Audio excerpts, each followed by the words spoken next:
नमस्कार दोस्तों, स्वागत है आप सबका अपने ही चैनल में। आज हम लेकर आए हैं करंट अफेयर के बेहद महत्वपूर्ण क्वेश्चन जो आने वाली परीक्षाओं के लिए बहुत ही महत्वपूर्ण है। अगर एग्जाम में अच्छे नंबर लाने हैं तो इस वीडियो को पूरा जरूर देखना। इसमें ऐसे सिलेक्टेड क्वेश्चन है जो आपके आने वाले एग्जाम के लिए बहुत ज्यादा इंपॉर्टेंट रहेंगे। तो चलिए वीडियो की शुरुआत करते हैं, देखते हैं पहला क्वेश्चन क्या पूछा है आपसे। पहला क्वेश्चन जो पूछा है वह पूछा है आईपीएल 2026 किताब किस टीम ने जीता है। आपसे पूछा है कि आईपीएल 2026 किताब किस टीम ने जीता है, बताइए राइट आंसर क्या हो जाएगा। राइट आंसर कमेंट बॉक्स में लिख दीजिए। तो राइट आंसर जो हो जाएगा वो हो जाएगा ऑप्शन सी, आरसीबी ने। आरसीबी इस प्रश्न का राइट आंसर हो जाएगा।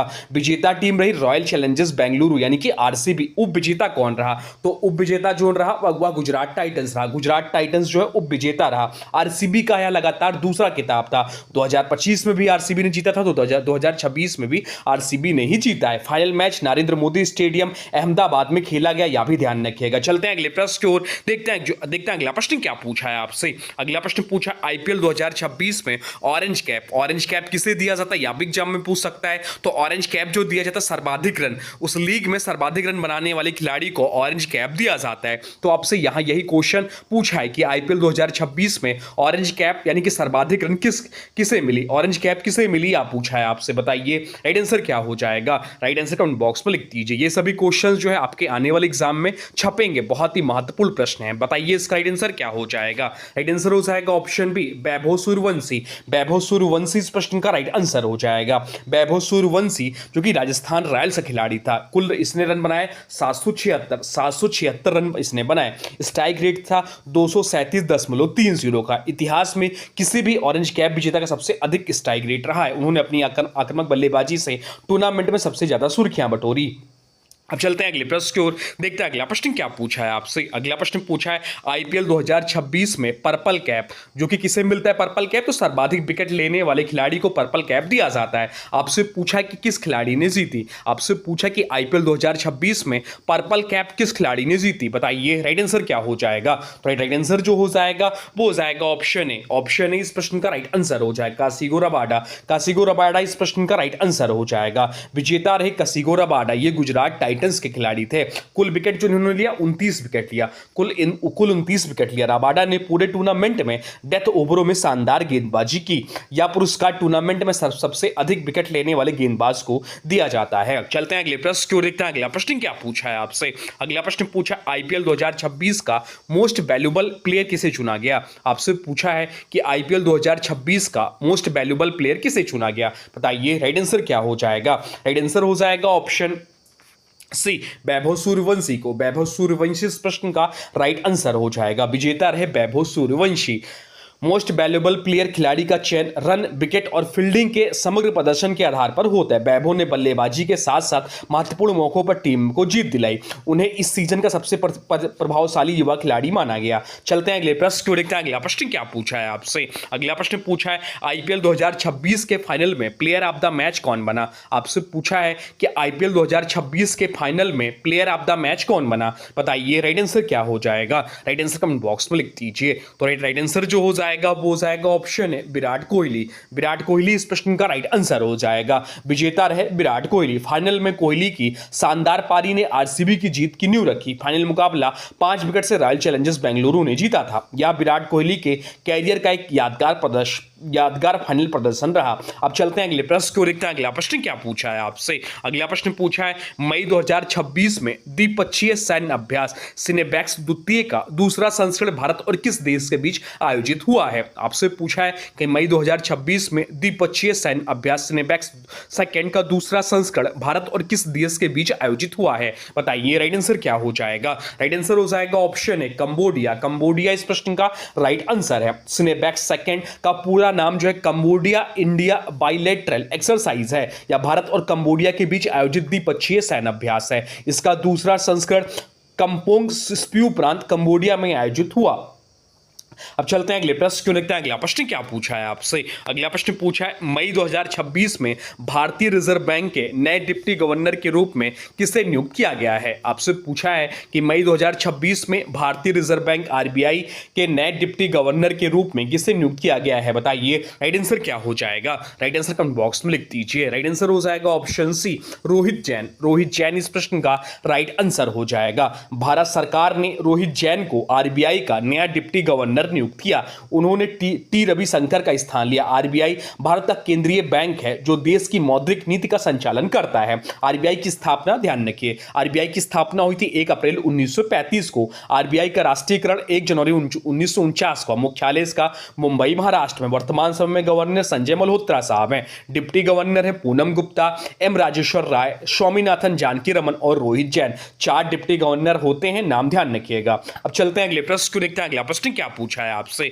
अगला प्रश्न पूछा है हाल ही में डीआरडीओ का अध्यक्ष किसे नियुक्त किया गया है। आपसे पूछा है कि हाल ही में DRDO defence research development organisation का अध्यक्ष नियुक्त किया गया, किसे आपसे पूछा है, बताइए राइट आंसर क्या हो जाएगा। राइट आंसर हो जाएगा ऑप्शन डी राजेश कुमार सिंह को। राजेश कुमार सिंह इस प्रश्न का राइट आंसर हो जाएगा। राजेश कुमार सिंह को डीआरडीओ का अध्यक्ष यानी कि चेयरमैन का अतिरिक्त प्रभार दिया गया है। वह वर्तमान में भारत के रक्षा सचिव भी हैं, डिफेंस सेक्रेटरी भी हैं। डॉक्टर समीर बी कामत के सेवानिवृत्त होने के बाद यह जिम्मेदारी सौंपी गई। डीआरडीओ की बात हो रही तो डीआरडीओ की स्थापना कब हुई थी, 1958 में इसकी स्थापना हुई थी। इसका मुख्यालय कहाँ है, तो मुख्यालय जो है न्यू दिल्ली में इसका मुख्यालय है। और जो इसके वर्तमान अध्यक्ष हो जाते हैं राजेश कुमार सिंह जी हैं। डीआरडीओ भारत की मिसाइल, रडार और रक्षा तकनीक के विकास का प्रमुख संगठन है। चलते हैं अगले प्रश्न की ओर, देखते हैं अगला प्रश्न क्या पूछा है आपसे। अगला प्रश्न पूछा है भारत का दूसरा सबसे बड़ा क्रिकेट स्टेडियम कहां बनेगा। आपसे पूछा है कि भारत का दूसरा सबसे बड़ा क्रिकेट स्टेडियम कहां बनेगा, बताइए राइट आंसर क्या हो जाएगा। राइट आंसर हो जाएगा ऑप्शन बी कर्नाटक। कर्नाटक इस प्रश्न का राइट आंसर हो जाएगा। कर्नाटक इस प्रश्न का राइट आंसर है। बेंगलुरु कर्नाटक में भारत का दूसरा सबसे बड़ा क्रिकेट स्टेडियम बनाया जाएगा। इसकी प्रस्तावित क्षमता लगभग 80,000 दर्शकों की होगी। या नरेंद्र मोदी स्टेडियम अहमदाबाद के बाद भारत का दूसरा सबसे बड़ा क्रिकेट स्टेडियम होगा। नरेंद्र मोदी स्टेडियम अहमदाबाद विश्व का सबसे बड़ा क्रिकेट स्टेडियम है। इसकी क्षमता लगभग 1.32 यानी कि 1,32,000 दर्शकों की है। नया स्टेडियम बेंगलुरु के अनेक क्षेत्र में विकसित किया गया, अनेकल क्षेत्र में विकसित किया जाएगा। चलते हैं अगले प्रश्न की ओर, देखते हैं अगला प्रश्न क्या पूछा है आपसे। अगला प्रश्न पूछा है भारतीय नौसेना के 48वें उप प्रमुख vice chief of naval staff के रूप में किसे नियुक्त किया गया है, बताइए राइट आंसर क्या हो जाएगा। जो भी प्रश्न है बहुत ज्यादा इंपॉर्टेंट प्रश्न है, बताइए राइट आंसर क्या है। राइट आंसर हो जाएगा ऑप्शन सी। ऑप्शन सी इस प्रश्न का राइट आंसर हो जाएगा। अजय कोचर इस प्रश्न का राइट आंसर है। वाइस एडमिरल अजय कोचर भारतीय नौसेना के 48वें उप प्रमुख बने हैं। उन्होंने 29 मई 2026 को पदभार ग्रहण किया। वह 37 वर्षों से अधिक समय तक भारतीय नौसेना में सेवा दे चुके हैं। अजय कोचर ने वाइस एडमिरल संजय वात्स्यायन का स्थान लिए। भारतीय नौसेना दिवस प्रतिवर्ष 4 दिसंबर को मनाया जाता है। भारतीय नौसेना का मुख्यालय नई दिल्ली में स्थित है। चलते हैं अगले प्रश्न। क्या प्रश्न पूछा है वर्ष 2026 के प्रतिष्ठित संगीत कलानिधि पुरस्कार के लिए किसे चुना गया। आपसे पूछा है कि वर्ष 2026 के प्रतिष्ठित संगीत कलानिधि पुरस्कार के लिए किसे चुना गया, बताइए राइट आंसर क्या हो जाएगा। राइट आंसर हो जाएगा ऑप्शन सी जयंती कुमारेश इस प्रश्न का राइट आंसर हो जाएगा। जयंती कुमारेश प्रसिद्ध बीड़ा वादक हैं। उन्हें कर्नाटक संगीत में उत्कृष्ट योगदान के लिए चुना गया। संगीत कलानिधि भारतीय शास्त्रीय संगीत के सबसे प्रतिष्ठित सम्मानों में से एक माना जाता है। यह सम्मान द म्यूजिक एकेडमी द्वारा प्रदान किया जाता है। इसे कर्नाटक संगीत जगत का सर्वोच्च सम्मान माना जाता है। अब चलते हैं अगले प्रश्न की ओर, देखते हैं अगला प्रश्न क्या पूछा है आपसे। अगला प्रश्न पूछा है जनवरी 2026 में किस राज्य ने आवारा कुत्तों की समस्या से निपटने के लिए अपना पहला डाक सेंचुरी लॉन्च किया है, बताइए राइट आंसर क्या हो जाएगा। राइट आंसर कमेंट बॉक्स में लिख दीजिए। तो राइट आंसर जो है वो आप लोग कमेंट बॉक्स में बताइए क्या होगा। तो राइट आंसर जो इस प्रश्न का हो जाएगा वो हो जाएगा आपका ऑप्शन है पंजाब। पंजाब इस प्रश्न का राइट आंसर हो जाएगा। पंजाब ने जनवरी 2026 में अपना पहला डाक शुरू किया। इसका उद्देश्य आवारा कुत्तों की बढ़ती समस्या का समाधान करना है। इस पहल से पशु कल्याण और सार्वजनिक सुरक्षा दोनों को बढ़ावा मिलेगी। डाक सेंचुरी का उद्देश्य आवारा कुत्तों के संरक्षण एवं पुनर्वास से जुड़ा है। अब चलते हैं अगले प्रश्न की ओर, देखते हैं अगला प्रश्न क्या पूछा है आपसे। अगला प्रश्न पूछा है, प्रधानमंत्री नरेंद्र मोदी ने अप्रैल 2026 में श्री गुरु भैरवैक्य मंदिर का उद्घाटन कहाँ किया। आपसे पूछा कि प्रधानमंत्री नरेंद्र मोदी ने अप्रैल 2026 में श्री गुरु भैरवैक्य मंदिर का उद्घाटन कहाँ किया, बताइए। राइट आंसर क्या हो जाएगा? राइट आंसर हो जाएगा ऑप्शन ए, मांड्या कर्नाटक। इस प्रश्न का राइट आंसर है प्रधानमंत्री नरेंद्र मोदी ने अप्रैल 2026 में श्री गुरु भैरवैक्य मंदिर का उद्घाटन मांड्या कर्नाटक में किया। यह मंदिर आध्यात्मिक और सांस्कृतिक दृष्टि से दक्षिण भारत का एक महत्वपूर्ण धार्मिक केंद्र माना जाता है। इस उद्घाटन कार्यक्रम में बड़ी संख्या में श्रद्धालुओं और गणमान्य व्यक्तियों ने भाग लिया। मांड्या कर्नाटक का एक प्रमुख जिला है। कर्नाटक की राजधानी बेंगलुरु है। अब चलते हैं अगले प्रश्न की ओर, देखते हैं अगला प्रश्न क्या पूछा है आपसे। अगला प्रश्न पूछा है, भारत का पहला राष्ट्रीय गौ संस्कृति संग्रहालय कहां स्थापित किया जाएगा। आपसे पूछा कि भारत का पहला राष्ट्रीय गौ संस्कृति संग्रहालय कहां स्थापित किया जाएगा, बताइए। राइट आंसर क्या हो जाएगा?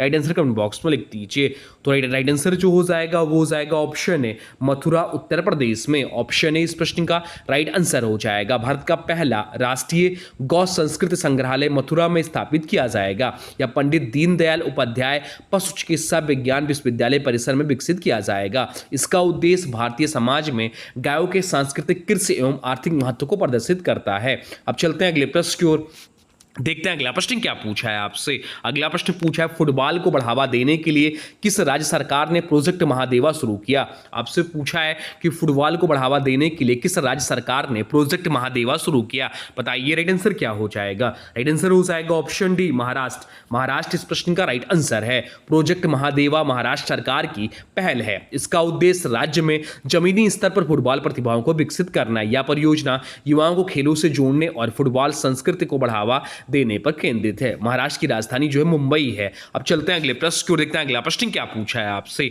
अगला प्रश्न पूछा है, मियामी ओपन टेनिस 2026 में पुरुष एकल खिताब जीतकर किसने सनशाइन डबल पूरा किया। आपसे पूछा कि मियामी ओपन टेनिस 2026 में पुरुष एकल का किताब जीतकर किसने सनशाइन डबल पूरा किया, बताइए। राइट आंसर क्या हो जाएगा? राइट आंसर हो जाएगा ऑप्शन सी, यानिक सिनर इस प्रश्न का राइट आंसर है। इटली के टेनिस खिलाड़ी यानिक सिनर ने मियामी ओपन 2026 का पुरुष एकल किताब जीता। सनशाइन डबल का अर्थ एक ही सीजन में इंडियन वेल्स ओपन और मियामी ओपन दोनों किताब जीतना है। महिला एकल किताब आर्याना सबालेंका जो कि बेलारूस से हैं, उन्होंने जीता। मियामी ओपन अमेरिका में आयोजित प्रतिष्ठित टेनिस टूर्नामेंट है। सनशाइन डबल टेनिस की एक बड़ी उपलब्धि मानी जाती है। अब चलते हैं अगले प्रश्न की ओर, देखते हैं अगला प्रश्न क्या पूछा है आपसे। अगला प्रश्न पूछा है, हॉकी इंडिया वार्षिक पुरस्कार 2025 में पुरुष और महिला वर्ग में बलबीर सिंह सीनियर पुरस्कार किसने जीता। आपसे पूछा कि हॉकी इंडिया वार्षिक पुरस्कार 2025 में पुरुष और महिला वर्ग में बलबीर सिंह सीनियर पुरस्कार किसने जीता, बताइए। राइट आंसर क्या हो जाएगा? राइट आंसर हो जाएगा ऑप्शन बी, या इंपॉर्टेंट प्रश्न मार्क कर लीजिए। हार्दिक सिंह और नवनीत कौर ने। हार्दिक सिंह और नवनीत कौर को वर्ष 2025 का बलबीर सिंह सीनियर पुरस्कार प्रदान किया गया। यह पुरस्कार सर्वश्रेष्ठ पुरुष एवं महिला हॉकी खिलाड़ी को दिया जाता है। यह सम्मान 8वें हॉकी इंडिया वार्षिक पुरस्कार समारोह में दिया गया। Major Dhyan Chand lifetime achievement पुरस्कार जो मिला जफर इकबाल को मिला। सर्वश्रेष्ठ मिडफील्डर सुमित बाल्मीकि को जो कि हरियाणा से हैं, और सर्वश्रेष्ठ फॉरवर्ड का खिताब सुखजीत सिंह को मिला पंजाब के। हम चलते हैं अगले प्रश्न की ओर, देखते हैं अगला प्रश्न क्या पूछा है आपसे। अगला प्रश्न पूछा, 8वें हॉकी इंडिया पुरस्कार 2026 में major Dhyan Chand lifetime achievement award से किसे सम्मानित किया गया। आपसे पूछा है कि 8वें हॉकी इंडिया पुरस्कार 2025 में major Dhyan Chand lifetime achievement award किसे सम्मानित किया गया, बताइए। राइट आंसर क्या हो जाएगा? अभी ऊपर हम लोग डिस्कस किए हैं। राइट आंसर हो जाएगा ऑप्शन सी, जफर इकबाल। जफर इकबाल इस प्रश्न का राइट आंसर हो जाएगा। पूर्व भारतीय हॉकी कप्तान जफर इकबाल को major Dhyan Chand lifetime achievement award प्रदान किया गया। यह पुरस्कार हॉकी में आजीवन योगदान के लिए दिया जाता है। यह हॉकी इंडिया का प्रतिष्ठित सम्मान है। जफर इकबाल भारतीय हॉकी के महान खिलाड़ियों में गिने जाते हैं। वह 1980 मास्को ओलंपिक स्वर्ण पदक विजेता टीम का हिस्सा थे। अब चलते हैं अगले प्रश्न की ओर, देखते हैं अगला प्रश्न क्या पूछा है आपसे। अगला प्रश्न पूछा है फरवरी 2026 में भारतीय सेना ने अग्निवर्षा सैन्य अभ्यास का आयोजन कहाँ किया है। आपसे पूछा है कि फरवरी 2026 में भारतीय सेना ने अग्निवर्षा सैन्य अभ्यास का आयोजन कहाँ किया है, बताइए राइट आंसर क्या हो जाएगा। राइट आंसर हो जाएगा ऑप्शन डी, पोखरण राजस्थान में। ऑप्शन डी इस प्रश्न का राइट आंसर हो जाएगा। अग्निवर्षा भारतीय सेना का एक फायर पावर प्रदर्शन अभ्यास है। इसका आयोजन Pokhran field firing range Rajasthan में किया गया। अभ्यास का उद्देश्य आधुनिक आर्टिलरी गन प्रणालियों एवं एकीकृत युद्ध क्षमता का परीक्षण करना था। इस अभ्यास का नेतृत्व भारतीय सेना की सुदर्शन कमांड ने किया। पोखरण राजस्थान के जैसलमेर जिले में स्थित प्रमुख सैन्य परीक्षण क्षेत्र है। अब चलते हैं अगले प्रश्न की ओर, देखते हैं अगला प्रश्न क्या पूछा है आपसे। अगला प्रश्न पूछा है मिस्र के काहिरा में आयोजित ISSF जूनियर विश्व कप 2026 की पदक तालिका में कौन सा देश शीर्ष स्थान पर रहा। आपसे पूछा है कि मिस्र के काहिरा में आयोजित ISSF जूनियर विश्व कप 2026 की पदक तालिका में कौन सा देश शीर्ष स्थान पर रहा, बताइए राइट आंसर क्या हो जाएगा। राइट आंसर हो जाएगा ऑप्शन ए, भारत। भारत इस प्रश्न का राइट आंसर हो जाएगा। ISSF जूनियर विश्व कप 2026 का आयोजन काहिरा मिस्र में हुआ। भारत पदक तालिका में शीर्ष स्थान पर रहा। भारतीय निशानेबाज ने कुल 15 पदक जीते। कितने? कुल 16 पदक जीते, जिसमें कि थे 5 जो थे वो गोल्ड थे, 5 जो थे वो आपके गोल्ड थे, 6 जो थे वो आपके रजत थे, 6 तो जो आपके थे वो रजत थे यानी कि सिल्वर थे, और जो 5 जो थे आपके वो ब्रोंज थे। तो ये चीज़ ध्यान है, कुल मिलाकर 16 पदक जीते। ISSF का पूरा नाम इंटरनेशनल शूटिंग स्पोर्ट्स फेडरेशन है। भारत शूटिंग विश्व कप और जूनियर प्रतियोगिताओं में लगातार उत्कृष्ट प्रदर्शन कर रहा है। ISSF जूनियर विश्व कप 2026 में कौन सा स्थान था भारत का? तो प्रथम था। 16 पदक जीते, जिसमें 5 गोल्ड, 6 सिल्वर और 5 ब्रॉन्ज मेडल थे। तो दोस्तों आज का करंट अफेयर सेट यहीं समाप्त होता है। अगर आपका स्कोर 15 प्लस रहा हो तो तैयारी अच्छी चल रही है, अगर कम रहा है तो चिंता मत करिए, प्रैक्टिस जारी रखिए। अब आज की वीडियो से प्रश्न है, इसका राइट आंसर आप लोग को कमेंट बॉक्स में बताना है। आज की वीडियो से प्रश्न है कि गेल इंडिया लिमिटेड के नए अध्यक्ष और प्रबंध निदेशक कौन बने हैं। आपसे पूछा है कि गेल इंडिया लिमिटेड के नए अध्यक्ष और प्रबंधन निदेशक कौन बने हैं। इसका जो भी राइट आंसर हो कमेंट बॉक्स में जरूर बताइए। कोई सुझाव हो तो वह भी कमेंट बॉक्स में लिख दीजिए। और हाँ देखिए, अगर वीडियो को अभी तक लाइक नहीं किया है तो प्लीज वीडियो को लाइक कर दीजिए, दोस्तों के साथ शेयर भी जरूर करिए। चैनल पर नए चैनल को सब्सक्राइब जरूर करें। मिलते हैं अगले और भी महत्वपूर्ण करंट अफेयर सेट के साथ, तब तक के लिए जय हिंद, वंदे मातरम।